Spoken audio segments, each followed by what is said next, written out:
If you think machine guns or poison gas ended World War I, you are wrong. The real weapon that brought the German Empire to its knees wasn't on the battlefield.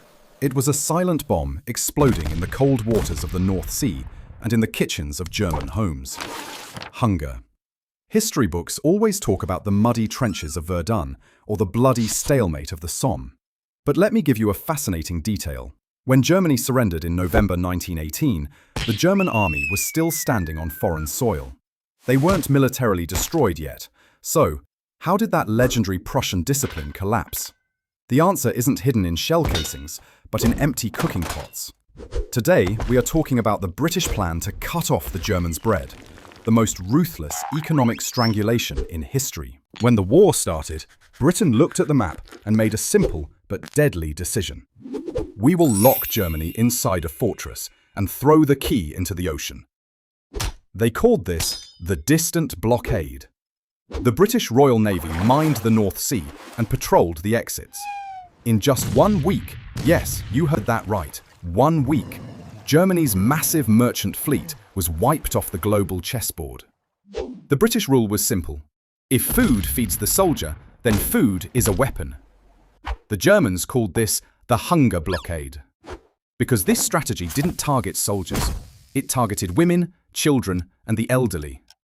Germany couldn't import food, but worse, they couldn't import the fertilizer needed to grow it. And this would lead to one of the weirdest and most catastrophic decisions in history. By 1915, German bureaucrats sat around a table and said, "Our potatoes are running low, but pigs eat too many potatoes. So, let's kill the pigs." History calls this the Schweinemord, the pig massacre. Under government orders, 9 million pigs, 1/3 of the country's stock, were slaughtered. It made sense on paper, but in practice, it was a disaster.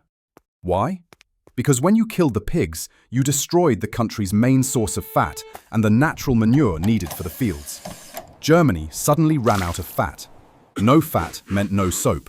Hygiene collapsed and diseases exploded. In short, the German state didn't shoot itself in the foot. It shot itself right in the stomach. But the real breaking point came in the winter of 1916. Known to history as the Turnip Winter, the potato harvest had rotted due to disease. There was no bread. Meat was a fantasy.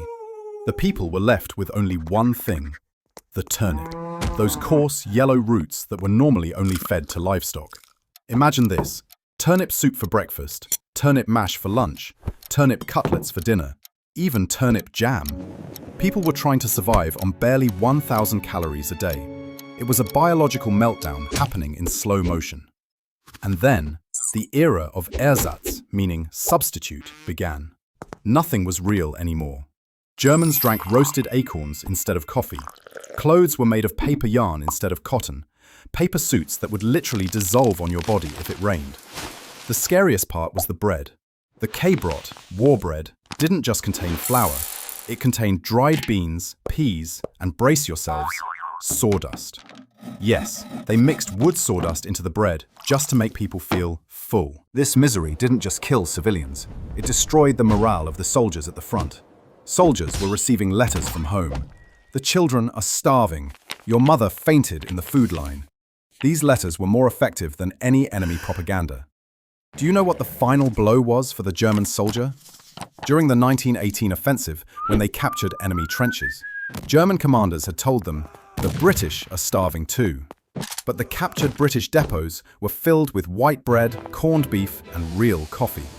In that moment, the German soldier realized, "We aren't winning, we are being lied to." When sailors in Kiel mutinied, saying, "You can't feed us rotten food and send us on a suicide mission," it was the end of the empire. In November 1918, the guns fell silent, but the British blockade did not stop. The Allies kept the blockade in place for another 8 months, until the summer of 1919, to force Germany to sign the Treaty of Versailles. They called it the Hunger Peace. In this period alone, another 100,000 civilians died. In total, an estimated 763,000 German civilians died from starvation and malnutrition. In conclusion, World War I wasn't ended by tanks or planes. It was ended by the silent screams of starving children and bread made of sawdust. This trauma was so deep, that years later, figures like Hitler would weaponize this fear of starvation to rise to power and drag the world into an even greater catastrophe. If you enjoyed the video, don't forget to smash that like button and subscribe. See you in the next History File. Goodbye.